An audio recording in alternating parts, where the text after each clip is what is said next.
so today we have the wonderful opportunity to hear about living an important life by our own Reverend Christine Jeffers. Already.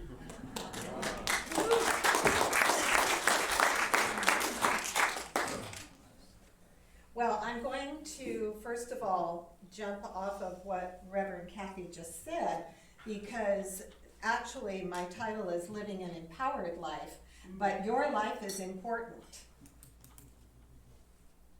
Your life is important. You are important. And that is why we're talking about living an empowered life. Because every person on this planet is important. Every person is empowered, imbued by their spiritual divine birthright with power.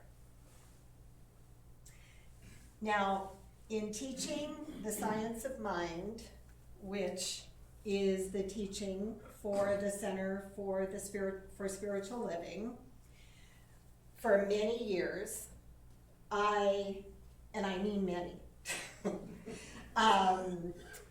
I have heard over and over again that in terms of the qualities and the attributes of spirit, peace, beauty, joy, love, light, life, power. I have heard many people say that they have a problem with the word power, and that there's a disconnect, a lack of resonance with the word power and embodying our power and being the power. Now, I suspect that part of that is because we experienced misuse of power, maybe as little ones. Certainly we see the misuse of power all around us, right? Mm-hmm. So, of course, I am still a student of the science of mind. So first and foremost, if I'm going to be empowered and live an empowered life, if we are, then I wanted to know, well, what is Dr. Holmes' definition of power? So he says right off the bat, of course he's wordy, so am I. He says a lot of things, and speaking of that, okay. The energy, power is the energy by which everything lives. The energy by which everything lives. And the theme for this month is about creativity and the freedom to create. That each one of us have been imbued with all of these amazing qualities and attributes that are eternal. We brought them with us, we will take them with us. These are things that do not die. These are things that are not subject to all of the circumstances in which we are surrounded with.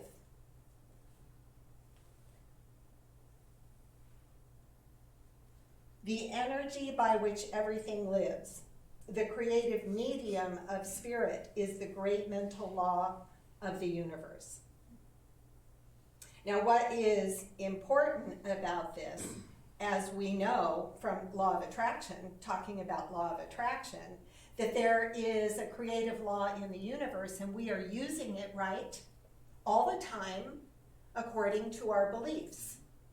And as I heard almost every single Sunday when I would walk in here, it's not what you say you believe, it's not even what you think you believe, It's what you really, really, really, really, really believe deep down the sum total of your belief system, which is your subjective or your subconscious mind.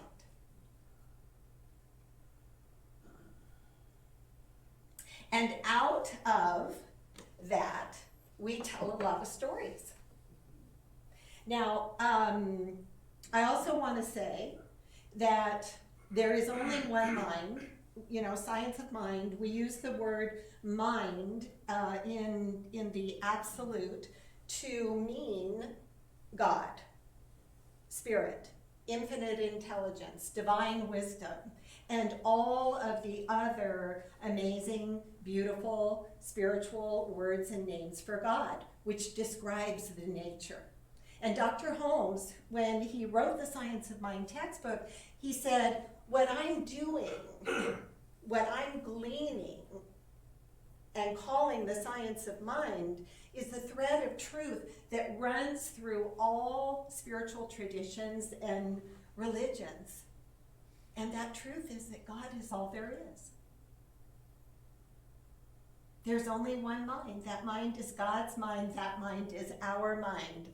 Oh my God, how often do we go around thinking about our mind and what our mind is doing and what we want our mind to be doing? Well, in actuality, I think that that's a pretty good thing, because that means that I'm aware of my mind.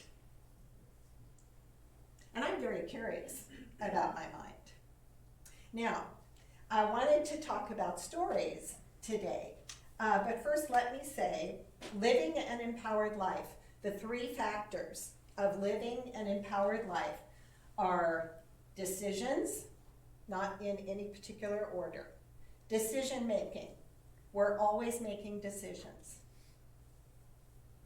The empowered person makes conscious decisions that are in alignment with who we are as spiritual beings. Right then and there, we lift ourselves above the law of averages that the majority of people, including us, live by. We lift ourselves out of the law of averages, and we use this power, this energy, to create a new story. So this morning, when I was here and getting ready, I like to have this binder up here. And I didn't think it was up here, so I went and asked Reverend Kathy for a binder. I was returning it to her office. The binder fell out of my hands, and I said, oh, that seems to be happening more and more and more. I think it's age. No. Now, I don't live in denial. There are a lot of things that are happening. And yes, see, to me, it's not are they happening or are they not happening. It's what I tell myself about what is happening. Because the fact is, just like right now, I went like that and it hurt. Something's going on with my hands. So I have an opportunity. Am I going to fall into the law of averages? Oh, it's age, isn't it awful? And then, of course, that leads to one other, the next thing. It's either the eyes or all the stuff you have to do about the eyebrows or Really, I mean, it's funny, when we extract it and look at it and talk about it, but it's true. And so one little story, it's about age, that's irrelevant. It's what do I believe about that? So yes, it's happening, and I have an opportunity to find out more about my body and what it is that it is needing for the power and the energy to flow through my body in the way that it was created to work. That's how I'm choosing to look at it. So living an empowered life means that we go ahead and tell your story. Just listen to what you're saying and question it. Be a questioner. Now I gotta share something with you before I forget. I think this is just so cool. So my middle grandson, I have 3 grandsons. The youngest is 7. The oldest, who a lot of you remember him, Mason, he's 22. And Carson is 15. And Carson, my daughter, her husband, and Carson just moved back to Roseville they were living in Memphis for about 4 years. So he had a birthday on Saturday, I think it was, Friday. And I wasn't able to go down to Sacramento, so in the evening I FaceTimed with him. Now Carson is interesting. Carson is really unique in that he knows what he likes to do and he does it. And I have to honor my daughter because she honors that.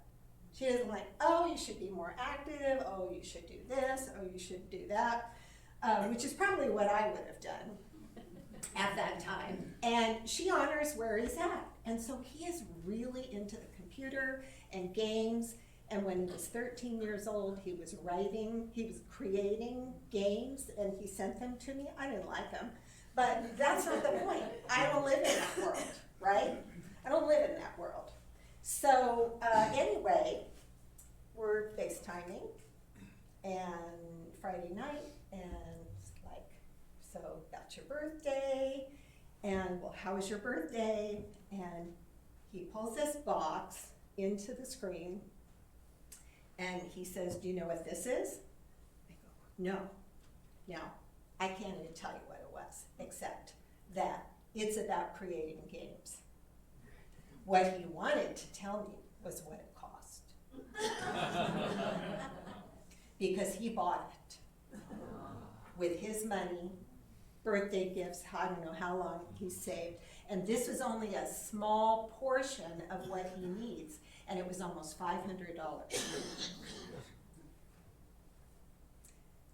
Well, my mind was going off into several different stories about that, which was none of my business, actually. But, you know, I said, wow, that's really awesome. And then you know what he said? Living large, Grammy.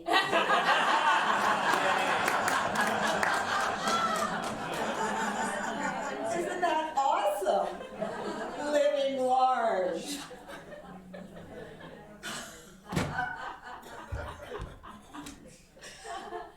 I told him, I think I have a little piece of my talk.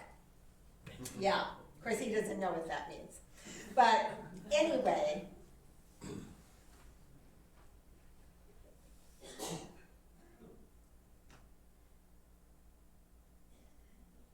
this is what it means to live an empowered life. He has a gift. Behind the gift is an interest. He didn't make himself be interested in this. He didn't tell himself he should be. He probably tells himself, well, I should be doing my schoolwork. He didn't should on himself. He is following the energy of power within him. He is practicing what we believe. So there is nothing more powerful than our belief and our attitude. And I had the opportunity recently to create a little mini class.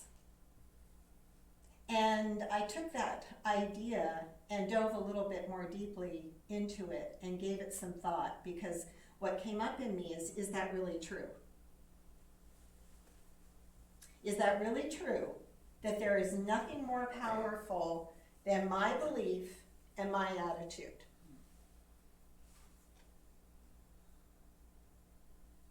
So I asked myself, okay, do I believe that I have been created with choice, fully imbued and empowered with the qualities and the attributes of spirit? Yes, I do. Do I believe that I have choice? Yes, and I know that I can exert that choice a lot more than I am by being conscious of it. So I just played around with it. And I want to say that I came to the place, thinking through a lot of different circumstances of my own personal life. And I came to the conclusion, this many years later in Science of Mind, that it's true.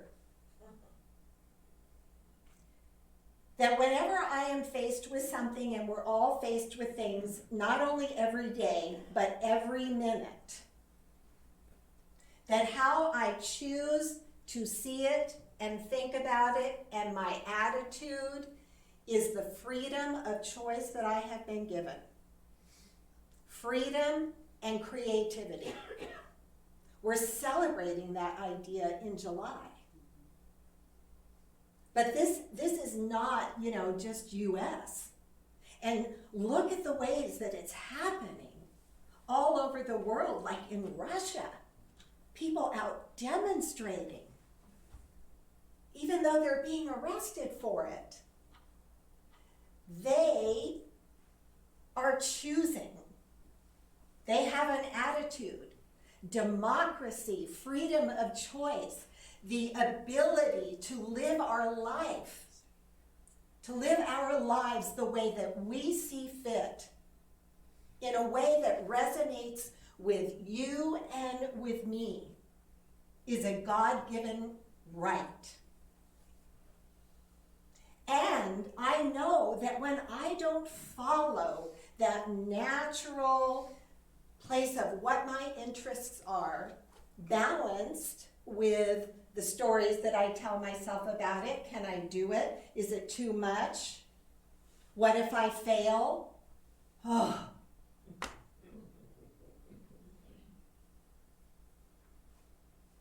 So what? Truly.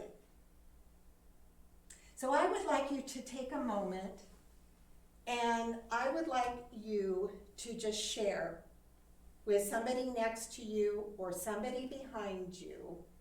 And, before you jump into it, just take 10 seconds and close your eyes and ask yourself, if I couldn't fail, what would I do? Take a deep breath.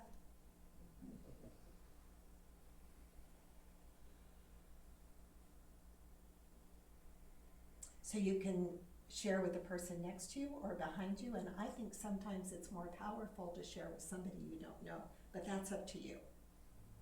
So go ahead. What would you be doing? What would you like to do if you knew you couldn't fail? Doesn't have to be earth-shaking. Clean up my office. Share.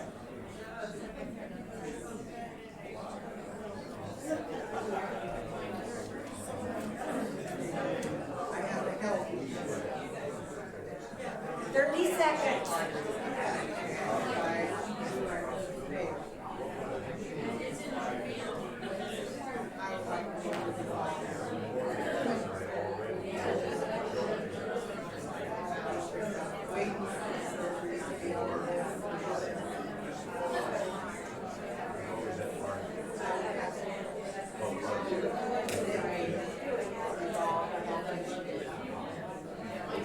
Okay, if you haven't switched, switch.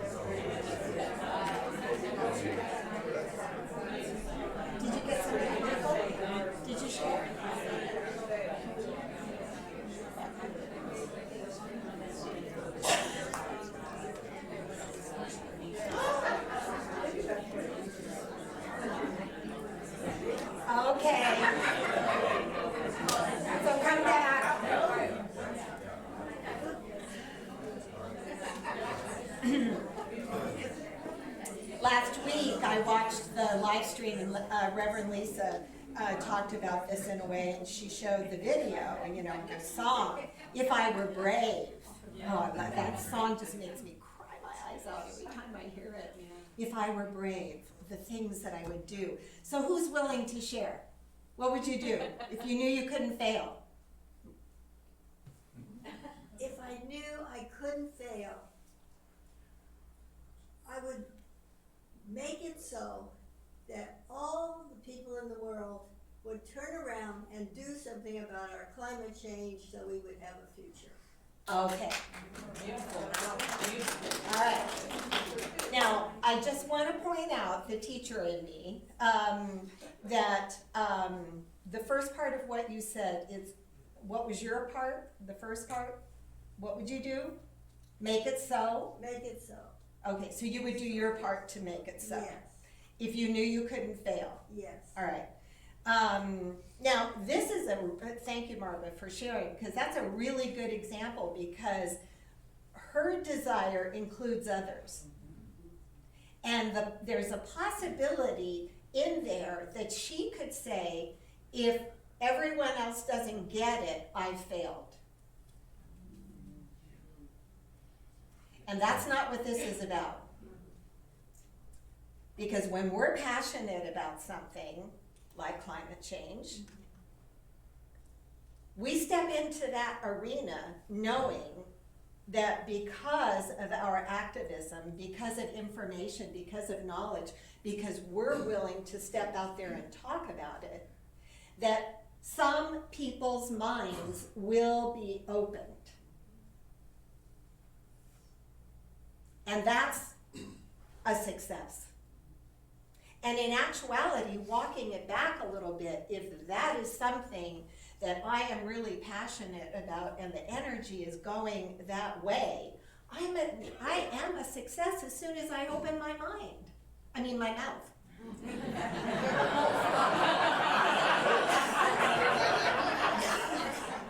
Which is it? Well, if I'm ready to speak, I've already opened my mind. Yeah. The other part of this is that I would invite you to really consciously assess the areas of your life that you feel like a victim. Where you feel that you are powerless to a circumstance or a condition that you are faced with. And write them down. The science of mind, philosophy, teaching, it is a religion. A religion is a high form of thought and idea that moves into the spiritual realm. And so every single time, just little seconds, driving in your car, sitting having your coffee or your tea, taking a pause moment, whatever that is, every single time you acknowledge there's only one mind, that's God's mind, and that mind is my mind, and I'm using it. I guarantee you, because see, the mind that I'm using is the same mind that you're using. And I know that when I take those circumstances and those conditions and I write them down and I look at them, Dr. Holmes says, look at them. Look through them until you see the truth. And until you are aware of what is the story you are telling yourself about that situation. Chances are, if you're feeling like a victim, the story that you're telling is disempowering you. Your story is saying you're not enough. Your story is saying, who do you think you are? You're not powerful. Who do you think you are? You don't know what to do about this, that, or the other, or the thing that you really, really want to do if you knew you couldn't fail. Are you willing to do it even if you fail? Take steps in that direction? Why do we get so attached to what we call success and not failing? Think you're going to look stupid? Think everybody else is going to know and go, oh man, what a screw up. How embarrassing. Is that really true? If I knew that someone was doing what they were passionate about, oh my gosh, I would be so inspired. I would go, I want to do that too. See, it's all about the story. And we forget that we are spiritual beings. We forget that we have a purpose.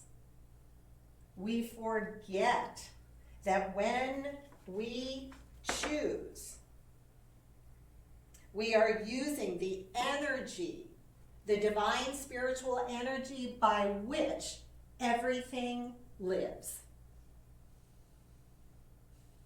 And then are you having a good time? I'm having a good time.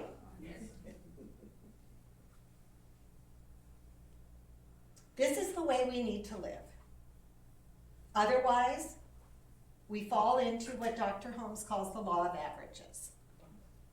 And the last thing that I want to share with you, when I thought about the law of averages and falling down into the law of averages, the human race thought, oh my gosh, gonna have to go have surgery.